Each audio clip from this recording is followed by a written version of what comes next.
क्या आपको पता है कि आपके कार में लगा हुआ फास्टैग को कौन सी कंपनी जो है कमर्शियल स्केल पे बनाने का काम करती है, और इसके टेक्नोलॉजी के बारे में जिसको कहा जाता है RFID। और इसी के साथ साथ ऐसी कंपनी जो कि MSCI के लैपटॉप को भी इंडिया में असेंबल या मैन्युफैक्चर करने का काम कर रही है। जी हाँ, इस कंपनी का नाम है सिरमा SGS टेक्नोलॉजी लिमिटेड। यहाँ पर हम इस वीडियो में इस कंपनी के टेक्निकल और फंडामेंटल एनालिसिस के बारे में बात करने वाले हैं। लेकिन इससे पहले अगर आप हमारे इस चैनल में नए तो कृपया करके इसे लाइक, सब्सक्राइब एंड शेयर कर लें। यहाँ पर मैं एक डिस्क्लेमर भी देना चाहता हूँ, यहाँ पर कोई भी प्रकार की बाइंग और सेलिंग रिकमेंडेशन नहीं दी जाती। अगर इस शेयर में आपको बाइंग और सेलिंग करना हो तो आप अपने फाइनेंशियल एडवाइजर या फाइनेंशियल कंसल्टेंट के थ्रू ही कर सकते हैं। तो जैसा कि आप लोग यहाँ पर इस कंपनी के शेयर प्राइस को देख रहे होंगे इस पर्टिकुलर टेक्निकल चार्ट पे, जहां पर कि हमने इस कंपनी का शेयर प्राइस को बहुत अच्छी तरीके से टेक्निकल एनालिसिस करके बताया है।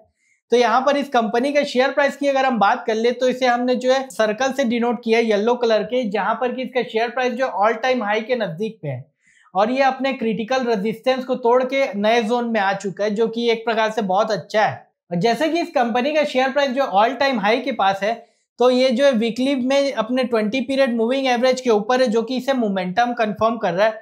और इसी के साथ साथ हम अगर RSI की तरफ चले तो उसकी वैल्यू जो है 75 के आसपास है, और वो भी अपने 20 पीरियड मूविंग एवरेज के ऊपर है, यानी कि वो भी एक प्रकार से इस कंपनी के शेयर प्राइस के मोमेंटम को कंफर्म करता है।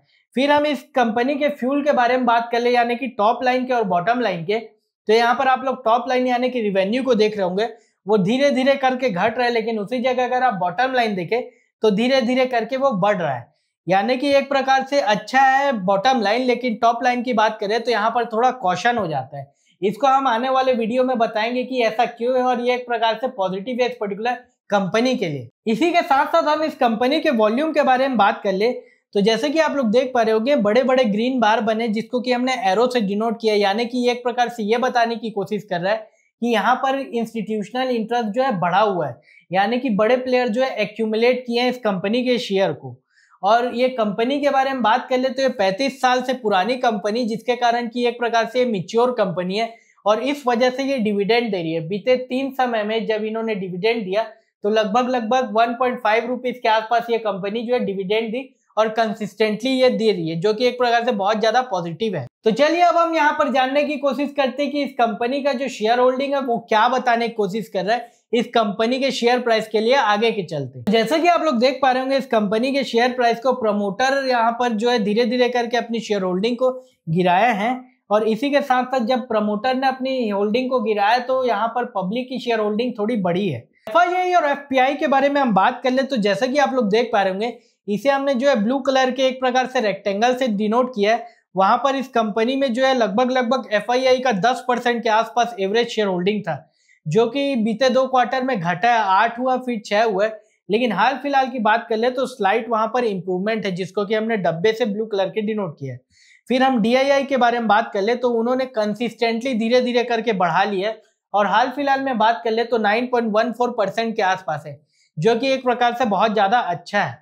फिर इसी के साथ साथ हम यहाँ पर नॉन इंस्टीट्यूशनल शेयर होल्डर के बारे में बात कर ले तो बीते क्वार्टर के बारे में बात कर ले तो थोड़ा कम हुआ है, लेकिन उससे थोड़ा सा पहले जाकर देखे तो थोड़ा बढ़ा था। यानी कि ये जब DII और FII धीरे धीरे अपना शेयर होल्डिंग बढ़ाएंगे तो नंबर ऑफ रिटेल इन्वेस्टर जो है धीरे धीरे करके घटता चला जाएगा।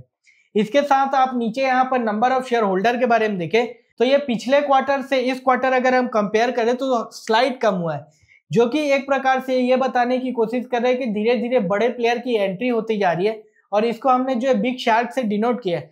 आगे चलने वाले क्वार्टर में इस कंपनी का जो नंबर ऑफ शेयर होल्डर का नंबर है वो धीरे धीरे और घटेगा, तो यहाँ पर FII और DII के पास ज्यादा क्वांटिटी में शेयर आएगा। और FII और DII के बारे में बात कर ले तो ये मजबूत प्लेयर रहते हैं, जो कि एकाएक शेयर को बेचते नहीं है, जिससे कि जो आने वाला ट्रेंड रहता है वो कंफर्म हो जाता है। तो ये था इस कंपनी के टेक्निकल एनालिसिस के बारे में। चलिए अब हम बात कर लेते हैं इस कंपनी के फंडामेंटल के बारे में। तो इस कंपनी का मार्केट कैप आप लोग देख पा रहे होंगे, जो कि 16,000 करोड़ के आसपास है, जो कि इसे स्मॉल कैप की श्रेणी में ले आता है, और ये इलेक्ट्रॉनिक कंपोनेंट सेक्टर में आ जाती है। और इसी के साथ साथ PE रेशियो के बारे में बात करें तो वो 80 है, और इंडस्ट्री स्टैंडर्ड की बात कर ले तो वो 67 है, यानी कि इंडस्ट्री स्टैंडर्ड से थोड़ा ज्यादा है। प्राइस टू बुक की बात कर ले तो ये 5.7 टाइम्स ये ट्रेड कर रहा है, और बुक वैल्यू की बात कर ले तो ये 145 रुपीज का इसका बुक वैल्यू है। ईपीएस की बात करें तो 10 के आसपास है, जो कि एक प्रकार से ठीक है, लेकिन ये कंपनी जो है अपने वैल्यूएशन से ज़्यादा महंगा ट्रेड कर रही है। ये ऐसा इसलिए भी है क्योंकि यहाँ पर ग्रोथ और मैनेजमेंट की गाइडेंस है इस वजह से। फिर हम इस कंपनी के प्रॉफिटेबिलिटी रेशियो की तरफ चलते हैं। तो चाहे हम return on equity, capital employed या रिटर्न ऑन एसेट के बारे में बात कर लें तो 2020, 21, 22, 23 से अगर आप डेटा को देखें तो वहाँ पर धीरे धीरे करके कंटिन्यूअस गिरावट देखी जा रही थी। और 2024 में हम देखें मार्च के महीने में तो वहाँ पर स्लाइड डिप बहुत ज़्यादा बढ़ गया था। लेकिन अगर हम 2025 के बारे में बात कर ले तो रिटर्न ऑन इक्विटी जो है 7.9 से बढ़ के 11 हुआ है।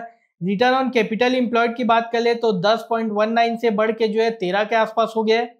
और रिटर्न ऑन एसेट के बात कर रहे 3.9 से बढ़ के हो गया 4.68 के आसपास, जो कि एक प्रकार से बहुत अच्छा पॉजिटिव है और ये पॉजिटिव मोमेंटम को बता रहे इस पर्टिकुलर कंपनी की। फिर हम इस कंपनी के थोड़ा फाइनेंशियल्स की तरफ चलते हैं। तो जैसा कि आप लोग देख पा रहे होंगे यहाँ पर जो बीते कई सारे क्वार्टर में जो है इस कंपनी ने क्वार्टर ऑन क्वार्टर रिवेन्यू जो बहुत स्पीड से बढ़ा है।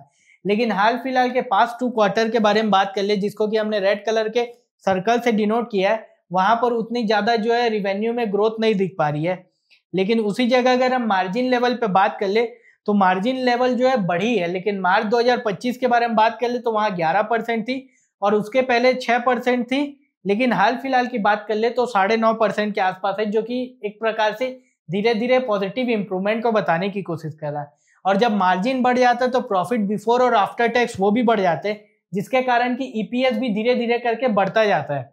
और जब ईपीएस बढ़ता है तो प्राइस अगर सेम रहे तो पी कंप्रोमाइज हो जाता है, यानी कि वो कंप्रेस होने के कारण मार्केट ये लाइक नहीं करता, तो मार्केट उसके शेयर प्राइस को बढ़ाने की कोशिश करता है, जो कि हम इस कंपनी के शेयर प्राइस में देख पा रहे हैं। यहाँ पर जो आप रिवेन्यू में स्लाइड डिप देख पा रहे होगे, इसे हमने एक प्रकार से क्वेश्चन मार्क से भी डिनोट किया है। इसको हम आने वाले वीडियो में बताएंगे, जहां पर कि इसके क्वार्टरली रिजल्ट और हम कौन कॉल को डिस्कस करेंगे, क्योंकि यहाँ पर ये क्यों कम हो रहा है उससे जानना भी हमारे लिए बहुत ज्यादा इंपॉर्टेंट है। क्योंकि इस कंपनी का शेयर प्राइस जो है बढ़ रहा है, लेकिन इसके फाइनेंशियल में थोड़ी उतार चढ़ाव आ रही है, तो इसे हमें डिकोड करना बहुत ज्यादा इंपॉर्टेंट है।